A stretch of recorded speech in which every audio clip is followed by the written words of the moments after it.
تغابن کوئی کہے سورہ تغابن کی ہی کیا خصوصیت ہے؟ پورا قرآن ہے. ہاں پورا قرآن نور ہے، لیکن کوئی وجہ تو تھی کہ اللہ کے نبی صلی اللہ علیہ وسلم نے سوتے وقت سورہ ملک ہی پڑھنے کا حکم دیا، روزی کی برکت کے لیے سورہ واقعہ ہی پڑھنے کا حکم دیا، جمعے کے دن اللہ کے نبی صلی اللہ علیہ وسلم نے سورہ کہف ہی پڑھنے کا حکم دیا، سونے سے پہلے سورہ کہف اور سورہ بقرہ کی آخری آیات ہی پڑھنے کا حکم دیا. کچھ خصوصیات ہوتی ہیں قرآن پاک کے الگ الگ حصوں کی، تو اللہ کی رحمت سے امید ہے کہ اس سے حفاظت ہوگی، پڑھنے والوں کی بھی ہوگی، ان کے گھر والوں کی بھی ہوگی، ان کے متعلقین کی بھی ہوگی. اور جب دل روشن ہوگا تو جس طرح کسی تاریک راستے سے کوئی گاڑی نکلتی ہے جس کی ہیڈ لائٹ بہت طاقتور ہو، تو اس کا مقصد دوسروں کو روشنی دینا نہیں ہوتا، لیکن دوسروں کو روشنی مل جاتی ہے. جتنی دیر تک وہ گاڑی چلتی ہے اتنی دیر تک دوسروں کو روشنی مل جاتی ہے. میں اپنا ایک واقعہ سنایا کرتا ہوں، آپ کے صوبے سے متعلق ہے. کرناٹک کا ایک شہر ہے ہاسن.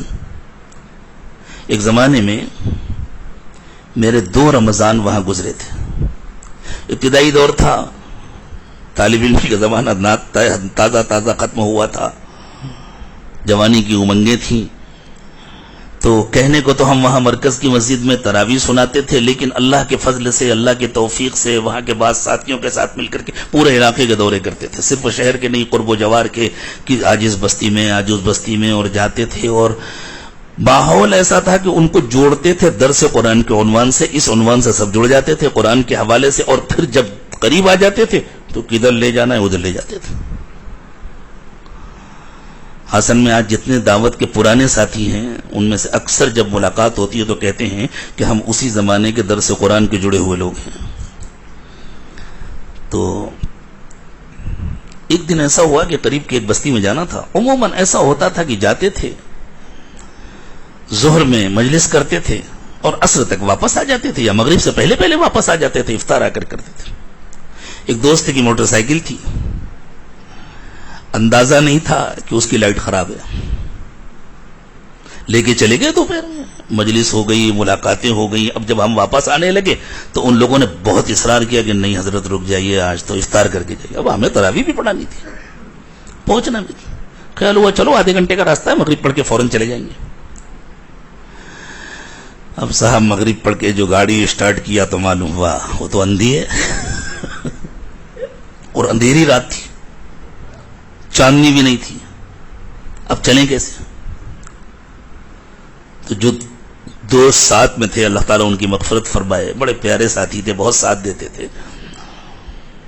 میں نے ان سے کہا، اکثر موٹر سائیکل میں چلاتا تھا، وہ بیٹھتے تھے، راستہ بتلاتے تھے. تو میں نے ان سے کہا دیکھیں آپ علاقے سے واقف ہیں، میں واقف نہیں ہوں، گاڑی آپ چلائیے، لیکن امیر میں ہوں، آپ ڈرائیور ہیں، امیر نہیں ہیں.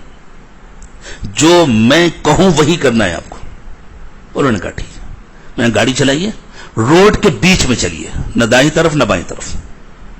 حالانکہ یہ اصول کے خلاف ہے، موٹر سائیکل بیچ میں نہیں چلتی، لیکن ہماری مجبوری تھی بیچ میں چلی. اب وہ پیچھے سے کوئی کار آئی اور ہم نے دونوں ہاتھ یوں پھیلا دی اور اس کو یوں اشارہ کر رہے ہیں، اس کا راستہ روکے ہوئے اور اس کی روشنی میں چل رہے ہیں.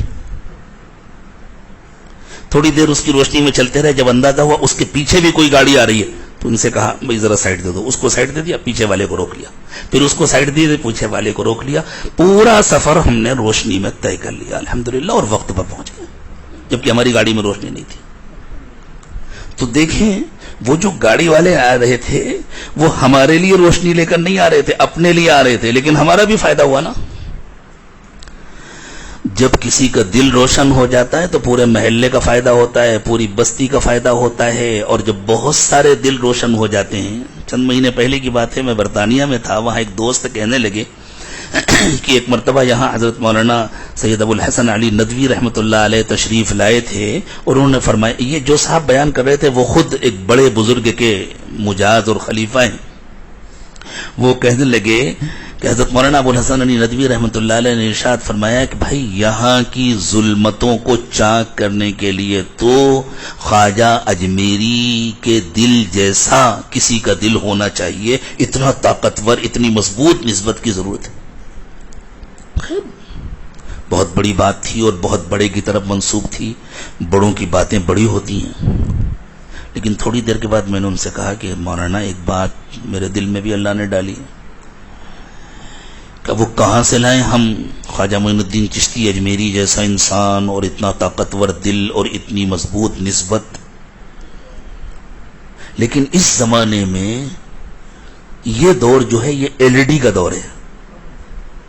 ایل ای ڈی بلب جو ہوتا ہے نا اس میں ایک طاقتور بلب نہیں ہوتا. بہت سارے انجینئر یہاں بیٹھے ہیں نا, سب کو معلوم ہے. اس میں بہت چھوٹے چھوٹے بہت سارے بلب ہوتے ہیں جو ایک ساتھ چھوٹے چھوٹے پوائنٹ ہوتے ہیں, جن میں سے ایک پوائنٹ ہو تو شاید جگنو جیسا لگے, لیکن وہ چھوٹے چھوٹے پوائنٹ ہوتے ہیں, وہ سب ایک ساتھ جلتے ہیں تو کتنی تیز روشنی ہوتی ہے. یہاں لگے ہوں گے جی, ہاں لگے ہوں گے. یہ سب ایل ای ڈی ہے. تو وہ چھوٹے چھوٹے, یہ ٹیوب بھی وہی ہے, چھوٹے چھوٹے پوائنٹ ہوتے ہیں, ان کے ذریعے بہت تیز روشنی ہو جاتی ہے. ہم نے کہا مولانا اس میں محنت کریں کہ سارے دل روشن ہو جائیں, چھوٹے چھوٹے پوائنٹ روشن ہو جائیں, انشاءاللہ ایل ای ڈی کا کام ہوگا, پورا شہر روشن ہو جائے گا, پورا ملک روشن ہو جائے گا, اللہ ساری ظلمتوں کو ختم کر دیں گے. اگر اتنے قلوب کو اللہ اپنے فضل سے کرم سے روشن کر دیں تو انشاءاللہ علاقے کا اندھیرا ختم ہو جائے گا. تو اللہ تعالیٰ فرما رہے ہیں کہ یہ اتنی بڑی نعمت ہے جس کے بغیر تمہارا کوئی کام نہیں بن سکتا. ہم تو دنیا میں آئے ہیں اپنی آخرت بنانے کے لیے. ایک آدمی کسی باہر ملک میں گیا کہ میں وہاں جا کر پیسے کماؤں گا, اپنا گھر بناؤں گا. وہاں اسے بہت آرام دہ قیام گاہ دے دی گئی اور بہت عمدہ گاڑی دے دی گئی اور بہت عمدہ کھانے کا انتظام ہے اور بڑی سہولتیں ہیں, لیکن برسوں گزر گئے, بچت ہی نہیں ہوتی, گھر پیسے ہی نہیں بھیج پاتا. تو اس کے مقابلے میں وہ مزدور اچھا ہے جو روکھا سوکھا کھاتا ہے, سادی سی جھوپڑی میں رہتا ہے, لیکن اس کے بعد اچھی بچت ہوتی ہے, وہ گھر بیچتا ہے پیسے اور گھر سے اطلاع آتی ہے اب زمین خرید لی گئی, اب مکان بن گیا, اب انتظام ہو گیا, اب آپ واپس آ سکتے ہیں, اور وہ خوشی خوشی اپنے بال بچوں کے بعد واپس آتا ہے. ہم اس دنیا میں بہت اچھا کھانے اور بہت عمدہ بستر پر سونے اور بہت اچھے گھر میں رہنے اور بہت اچھی گاڑی میں چلنے کے لیے نہیں آئے, ہم اس دنیا میں بہت اچھی جنت بنانے کے لیے آئے ہیں. اور جنت کیسے بن سکے گی شیطان کے مکر و فریب سے بچے بغیر؟ اللہ فرماتے ہیں یہ اسی وقت بن سکے گی جب تمہارا دل روشن ہوگا. تو اللہ نے تو اپنا انتظام کیا ہوا ہے, جیسے پاور ہاؤس بجلی بنا رہا ہے. اگر تم نے اپنا سوئچ آف کیا ہوا ہے تو یہ تمہاری غلطی ہے, اس میں پاور ہاؤس کی کیا غلطی ہے؟ پاور ہاؤس بنا رہا ہے, اس میں بجلی کے محکمے کی کیا غلطی ہے؟ وہ تو سپلائی دے رہی ہے. اللہ تعالیٰ فرما رہے ہیں میری طرف سے پورا انتظام ہے. اب اگر تم نے اپنے دلوں کا تالا بند کر لیا, تم نے اگر اپنے دلوں کی کھڑکی بند کر لی اور تم نے مجھ سے رشتہ توڑ لیا اور ایک سیکنڈ کے لیے تم مجھ سے غافل ہو گئے تو تم اپنا نقصان کر رہے ہو. ہمارے بزرگوں کے ہاں ایک جملہ بولا جاتا ہے, صحبت ناجنس. کسی کھانے سے اتنا نقصان نہیں ہو سکتا انسان کو, کسی چوٹ سے انسان کو اتنا نقصان نہیں ہو سکتا, کسی زخم سے انسان کو اتنا نقصان نہیں ہو سکتا جتنا نقصان انسان کو ناجنس کی صحبت سے ہوتا ہے. ناجنس کون ہے؟ ناجنس ہر وہ شخص ہے جس کا دل غافل ہے, جو آپ کو دین سے دور کرے, چاہے وہ جتنا ہمدرد ہو, چاہے وہ جتنی میٹھی باتیں کرے, چاہے وہ جتنا بڑا محسن ہو بظاہر دنیا کے معاملات کے اعتبار سے, لیکن اگر اس کے پاس بیٹھ کر کے دل میں غفلت آتی ہے تو وہ ناجنس ہے. بزرگوں نے فرمایا ناجنس کی صحبت سے بچو. اللہ والوں کی کوئی بات بے بنیاد نہیں ہوتی.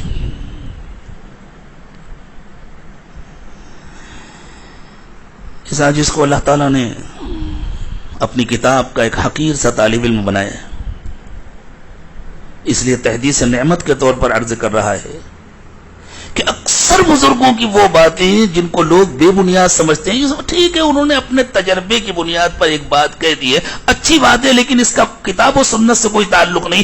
اس عاجز کو تو وہ ساری باتیں کتاب میں نظر آتی ہیں,